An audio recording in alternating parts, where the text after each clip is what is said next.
میخوام یه تکنیک تنفس بهتون یاد بدم که در چند ثانیه میتونه باعث ایجاد آرامش اعصاب، کم شدن استرس و اضطراب بشه. همچنین توضیح میدم که این تکنیک چطور کار میکنه و به این سوال پاسخ میدیم که آیا تنفس ما میتونه روی سلامتی ما تأثیر بذاره و باعث بشه که انسان سالمتر، خوشحالتر و کم استرس تری باشیم؟ پس توی ادامه ویدیو با من همراه باشید. سلام میکنم بهتون، دکتر نیما هستم و خیلی به کانال خودتون خوش اومدید. اول میخوایم ببینیم که اصلا وقتی تنفس میکنیم چه اتفاقی در بدنمون میفته. جدا از ورود اکسیژن و خروج کربن، وقتی ما نفس میکشیم میلیون ها عصب رو هم درگیر میکنیم. در زمان انجام دم سیستم عصبی سمپاتیک فعال میشه، ضربان قلب افزایش پیدا میکنه و نورآدرنالین در بدن ترشح میشه. اما در زمان حرکت بازدم سیستم عصبی پاراسمپاتیک فعال میشه که بدن رو ریلکس میکنه. حالا چرا این اتفاقا میفته؟ وقتی ما دم انجام میدیم دیافراگم باز میشه، فضای قفسه سینه افزایش پیدا میکنه و قلب هم یه مقدار باز میشه. این باعث میشه که سرعت جریان خون توی قلب کاهش پیدا کنه. در نتیجه مغز یک سیگنال به قلب میفرسته که سریعتر کار کن و این باعث افزایش ضربان قلبمون میشه.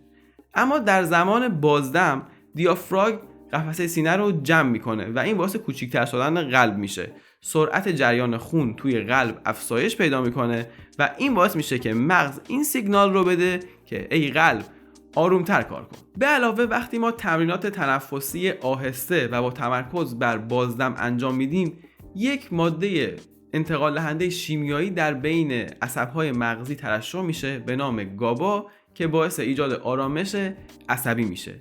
همه این عواملی که گفتم در کنار هم دانشمندان رو به این نتیجه رسونده که تمرینات تنفسی میتونه برای تنظیم احساسات و ایجاد آرامش و کم کردن اضطراب حتی از تمرینات مدیتیشن و یوگا هم موثرتر عمل کنه. برای اثبات این ادعا یه تحقیق انجام دادن. توی این تحقیق افراد رو به 4 گروه تقسیم بندی کردن. گروه اول گروه تمرین تنفسی با مقدار دم و بازدم مساوی. گروه دوم گروه تمرین تنفسی بودن که تمرکزشون روی دم طولانی تر بوده.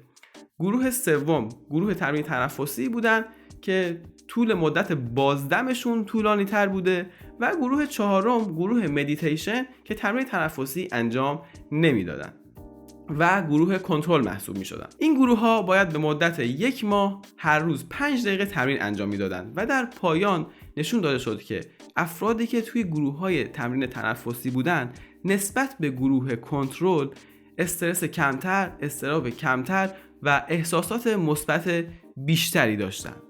اما در بین 3 گروه تنفسی اون گروهی که بیشترین تأثیرات مثبت رو داشت گروهی بود که با تمرکز بر بازدم طولانی مدت بود. علاوه بر این ریتم تنفس یعنی همون تعداد تنفس در گروهی که بازدم طولانی تری داشتن بیشتر از همه گروه های دیگه کاهش پیدا کرد که این نشون میداد بیشترین ایجاد حس آرامش و ریلکسی رو در این گروه داشتیم و این تأثیرات هم فقط در حین انجام تمرین نبود و در طول روز هم تأثیراتش باقی میموند.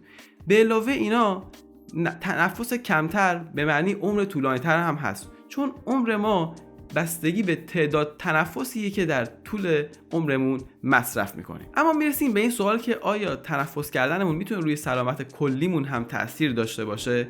به جز سیستم عصبی چه سیستم های دیگه‌ای تحت تاثیر تنفس میتونن بهبود عملکرد داشته باشن؟ توی یک تحقیق دیگه‌ای به طور اتفاقی تاثیر تنفس بر کیفیت خواب مشخص شد. توی یک دسته از کودکان که بیماری‌های تنفسی داشتن یک سری تمرینات تنفسی رو تست کردن روی اون بچه‌ها، اما از نتایج حاشیه‌ای که به دست اومد مشخص شد که کودکانی که تمرینات تنفسی داشتن به طور میانگین 1 ساعت خواب بیشتری رو تجربه می‌کردن و توی نوار مغزیشون هم خواب رم که خواب بسیار مهمی برای رشد و نمو مغزه توی این کودکان بیشتر بود. در تحقیقات دیگه‌ای تأثیر تنفس بر حافظه هم مشخص شد.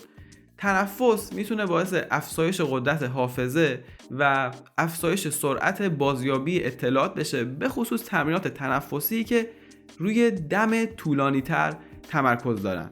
به خاطر اینکه همونطور که گفتم دم طولانی تر باعث فعال شدن سمپاتیک میشه و فعال شدن سمپاتیک باعث افزایش سرعت حافظه و افزایش عکس‌العمل‌های بدن میشه. نکته مثبتی که از دونستن این اطلاعات نصیبمون میشه اینه که دفعه بعدی که میخوایم درس بخونیم یا کلا چیزی یاد بگیریم میتونیم با یه سری تمرینات تنفسی قدرت حافظه و ذهنمون رو بالاتر ببریم. اما یکی از جالب ترین تاثیراتی که تمرینات تنفس روی سلامت بدن میتونه بذاره تاثیرش روی فشار خونه.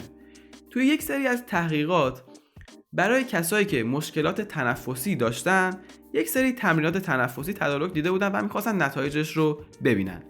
این تمرینات برای این ساخته شده بودن که عضلات تنفسی این افراد رو قوی کنن که بتونن به سیستم تنفسیشون کمک کنن.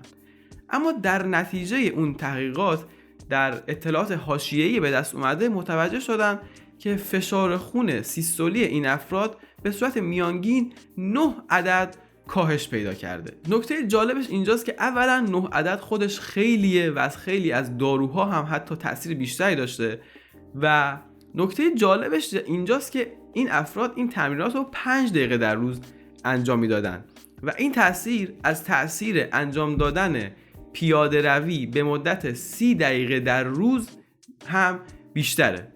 حالا نکته‌ای که خیلی جالب میشه اینجاست که 65% افراد بالای 50 سال مشکل فشار خون دارن و مشکل قلبی عروقی هم که از کشنده ترین علت‌ها توی تمام جهانه. یعنی همه ما وقتی به 50 به بالاتر برسیم احتمال اینکه فشار خون بگیریم هست. حالا به جرئت میتونم بگم 99% کسایی که فشار خون دارن تمرینات فیزیکی و فعالیت فیزیکی کافی رو ندارن. خب حالا فکر کنید که با یک تمرین 5 دقیقه تنفس وقتی روی مبل خونمون نشستیم میتونیم کلی فشار خون و سیستم قلبی عروقیمون رو بهتر کنیم و شانس سلامتی و بیشتر زندگی کردنمون رو بالاتر ببریم. خب حالا که خیلی خوب با تاثیرات و اهمیت تنفس آشنا شدیم میتونیم بریم سراغ آموزش تکنیک. اسم این تکنیک سایکلیک سایینگ یا اونجوری که من خودم ترجمهش کردم آه کشیدن تناوبیه. این تمرین انقدر موثره که انجام حتی یک عدد از این تمرین موثرترین عامل فیزیولوژیکیه که تا حالا کشف شده و میتونه روی کاهش استرس تأثیر داشته باشه. و اگر این رو به روتینتون تبدیل کنید و روزی 5 دقیقه این تمرین رو انجام بدید تأثیرات ماندگاری رو روی مودتون و کاهش اضطراب و ریلکسیشنتون در کل روزتون خواهد گذاشت. چطور انجامش بدیم؟ اول یک دم عمیق انجام میدیم تا ریه‌مون پر از هوا بشه. بعد یه مکث کوتاه میکنیم و یه مقدار دیگه دم انجام میدیم که فضای ریه اون یه مقداری هم که خالی مونده کاملا پر بشه. بعد به صورت آروم نفسمون رو از طریق دهنمون خارج میکنیم.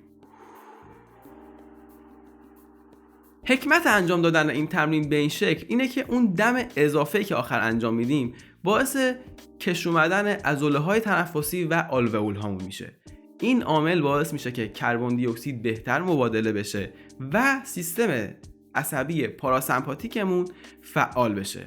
تنها انجام دادن چند چرخه از این تمرین میتونه حس آرامش رو در بدنتون به وجود بیاره، جوری که خودتون حس میکنید. من الان خودم هر بار که این تمرین رو انجام میدم اون احساس آرامش رو به دست میارم، مخصوصا توی روزهای پر استرس و پر هیجان میتونه خیلی بهتون کمک کنه. در حالی که انجام دادنش به صورت روتین و 5 دقیقه در روز باعث بهتر شدن حس و حال و افزایش مودتون به صورت پایدار و کاهش سطح کلی استرس و اضطرابتون میشه. پس بیایید چند بار دیگه با هم انجامش بدیم. اما قبل از اون اگه تا اینجا از ویدیو خوشتون اومده برای حمایت از ویدیو میتونید لایک بزنید و لینکش رو برای دوستاتون هم بفرستید. سابسکرایب یادتون نره و مهمتر از همه اینا اینه که تجربیات و نظراتتون رو حتما توی بخش کامنت با من و بقیه به اشتراک بذارید.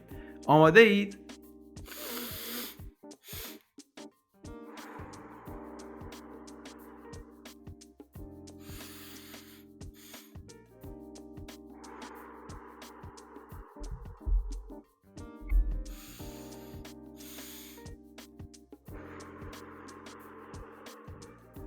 مرسی که تا آخر ویدیو با من همراه بودید.